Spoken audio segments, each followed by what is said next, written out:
Hey everybody, it's Eddie J on Crypto. Hope you're having a good one. Let's take a deep dive into some of the topics that I covered during the Crypto Minute this morning. So, you've got US banks or regional banks having issues right now. PacWest, let me just look at the numbers. PacWest dropped another 53% yesterday. Wow. Just let that wash over you for a minute. KeyCorp is down, I think 45%, but I've got a list of banks that I'm currently looking at and following. You have Eastern Bank that was down 49%, Citizens Financial down 47%, Fifth Third down 45%. All of these numbers are based on year to date. This is why I'm looking at this. My friend Carla Ritas had called out a number of banks to look at because of their crypto exposure. I would have to go get that list, but you can look at my previous videos. You can see where I called that out. Carl is really, really good as a financial analyst. The guy's no joke. So those are things that I'm paying attention to in the banking industry. And the reason why I bring this up is because banking industry takes a hit. You want to know what goes up? Obviously, I'm going to say crypto, but gold too. Gold too also saw a nice rise. So I'm paying attention to those things for people that, are interested in buying precious metals. That's a space that you probably want to look at. Of course, I'm a crypto guy, so. Anyway, next batter up, you have the deal between TD Bank and First Horizon just go kaput. And the reason why, there have been investors in TD Bank that have been calling for TD Bank to renegotiate the $13.4 billion merger. They're calling it a merger, is more like an acquisition. But given the current banking structure and everything that's going on in the financial industry, renegotiate that.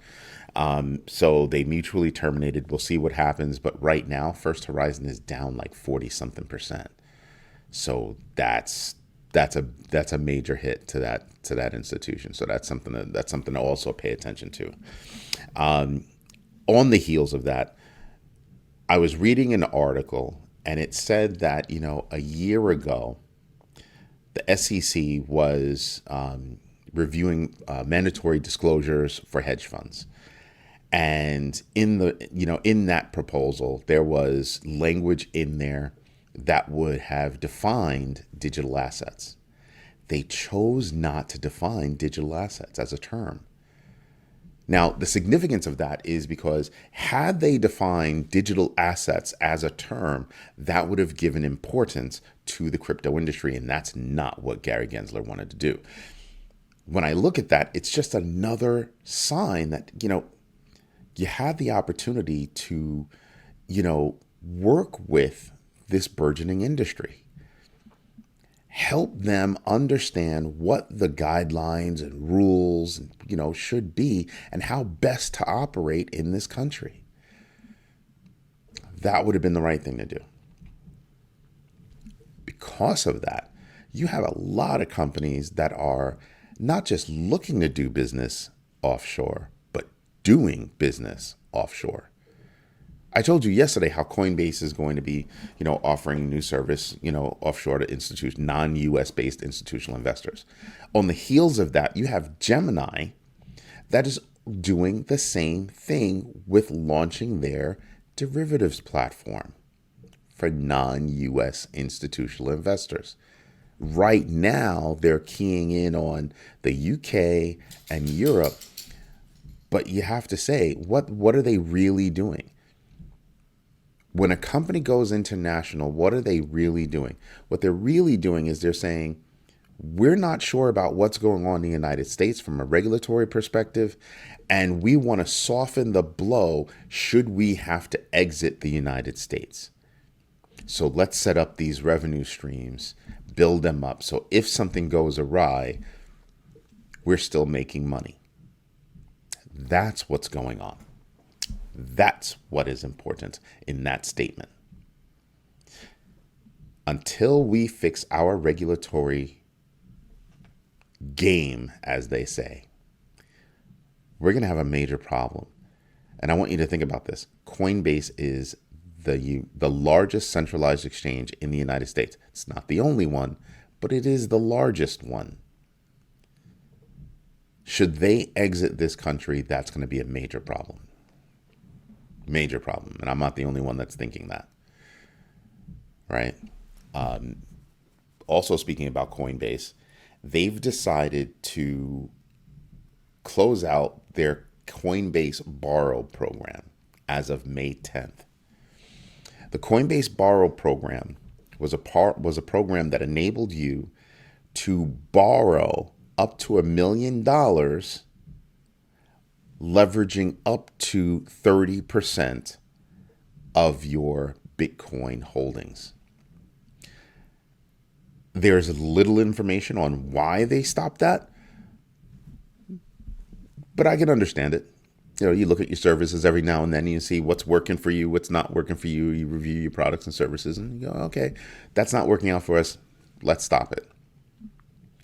I think there's more afoot. But like I said, I haven't seen any additional facts come out about it other than they're going to stop the service on May 10th. Crazy service though. I mean, it makes sense, right? You're offering 30% of your Bitcoin, the value of, 30% of your Bitcoin, and borrowing against that 30%. So that way you're not out all of your money, but should you default on the loan, you're backing it up with your Bitcoin. Sad to see it go, but things happen.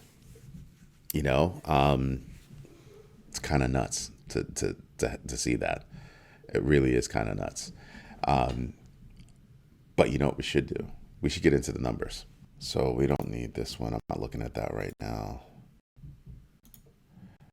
So the fear and greed index right now is at 64. It remains the same as yesterday, which is kind of cool, because there hasn't been anything negative going on right now in the crypto industry, but there's been negative going on in traditional finance. So it kind of makes sense that people are going to flock over from traditional finance over to Bitcoin, over to precious metals, maybe a couple other places, but those are be the big ones in my opinion.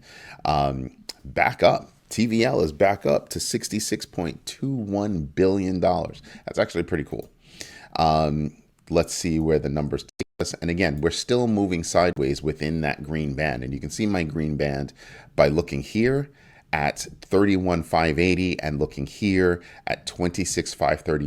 That's the green band that I created a long time ago that we were bouncing in laterally before, took a dive, came back up, and we're bouncing in laterally right now. If everything goes well, we'll go up. I'm only paying attention to this green band because right here you have that 2020, that 2828 number that I keep saying. That's the floor. For my numbers, that's the floor. That's the support for Bitcoin right now. We'll see how it goes as news keeps coming out, right? Let's see if this page will actually show up on time. It only shows up on time when I click it, and it just gives you a little flash, and that's it. So we'll have to give it a minute for it to wake up. But let's look at the list of numbers. As you can see, a lot of numbers are moving into the green. Even Polygon moving a little bit into the green right now at $1. That's up 31.76% year to date.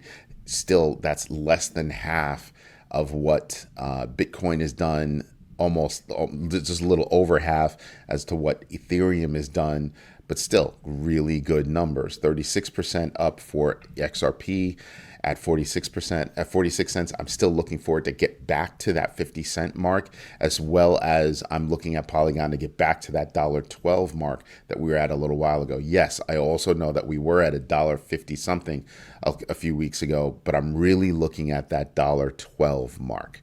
That's what I'm looking at. And we need some good news, and we need some more press coming out of, Polygon and what's going on that platform. Like they just launched their ZK EVM.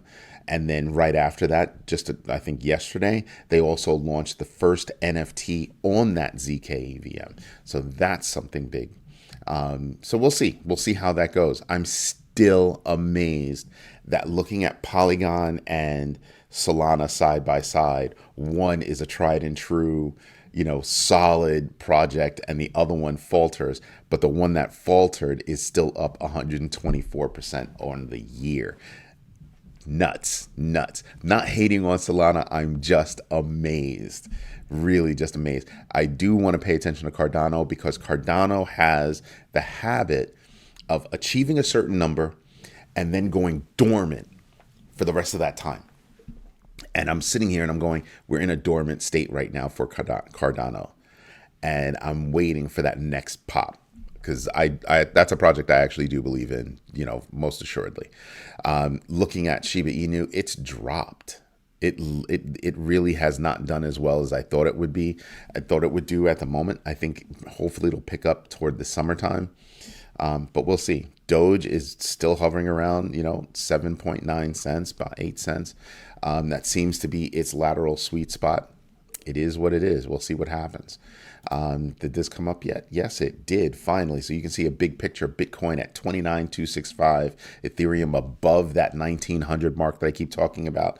These are things that I'm paying attention to. As you can see, things start to gain momentum. I think as we see more news come out, you'll see momentum happen, right?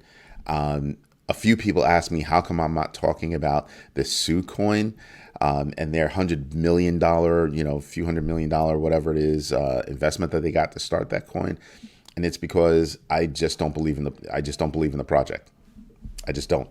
It came out, it plummeted, and now I'm just sitting back going, the only people that made money off of that, are very few people. The insiders and those that were, given tokens. It's only got 5% out in the wild right now. So it's got 95% of the coins sitting on the sidelines. And you sit there and you go, well, if those coins hit the market, well, isn't it going to plummet more? See what I mean? Anyway, not paying attention to it. It'll sit there. Like I said, I'm not paying attention to too many meme coins. The only meme coin I'm playing with that I don't consider a meme coin anymore is Shiba Inu. Just don't. Even Doge has use cases. It's very widely used. I'm just not paying attention to meme coins at the moment, except for those coins that have moved from meme to real. All right. You can no longer call Shiba Inu a meme coin. It's real. You can't even call Doge a meme coin, considering how much actual activity it has on their chain. So it is what it is. Anyway, this is Eddie J on crypto. I hope you have a good one. If you like the research that I'm doing, drop me a note. Let me know. If you have questions about things, ask me. I'll go research it and we'll see what the story is. All right. Hope you have a good one. Bye-bye.